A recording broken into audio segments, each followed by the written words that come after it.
高取城は標高382メートルの山頂周辺に築かれた山城です。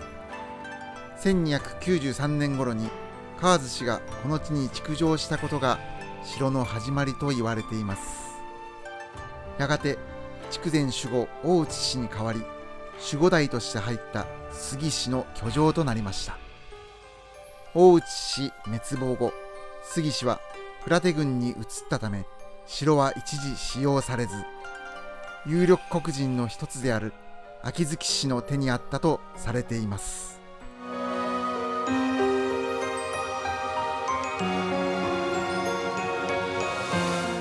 1586年、北上してきた島津氏が筑前へ侵攻を開始、やがて橘山城攻略に乗り出します。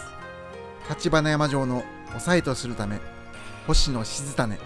近種兄弟がこの城に入り守ったとされています。高取城は細い尾根筋に数多くの畝状空堀が築かれた城となっています。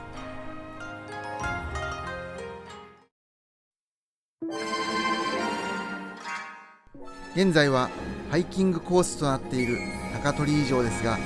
白書に郭の跡が残っています。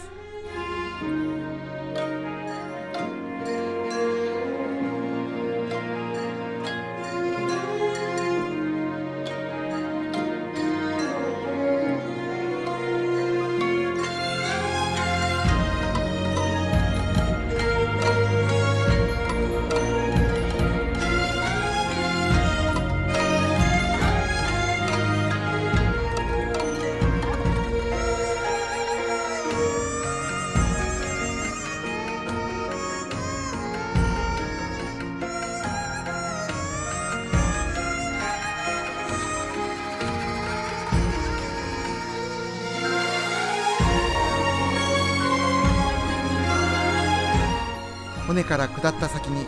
堀切や畝状空堀群が今も残されてはいますが、その多くが藪に包まれた状態となっています。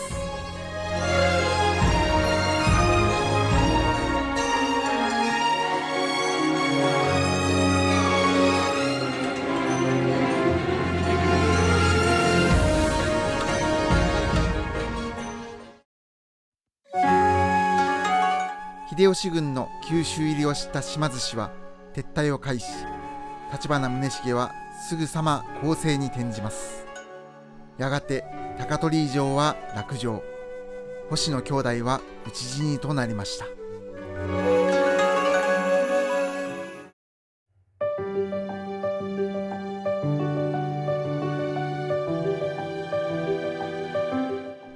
高取城跡は現在、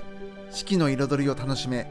麓から1時間で行けるハイキングスポットとして週末は多くの市民でにぎわっています。高取城は福岡の街並みを見つめながら今も生き続けています。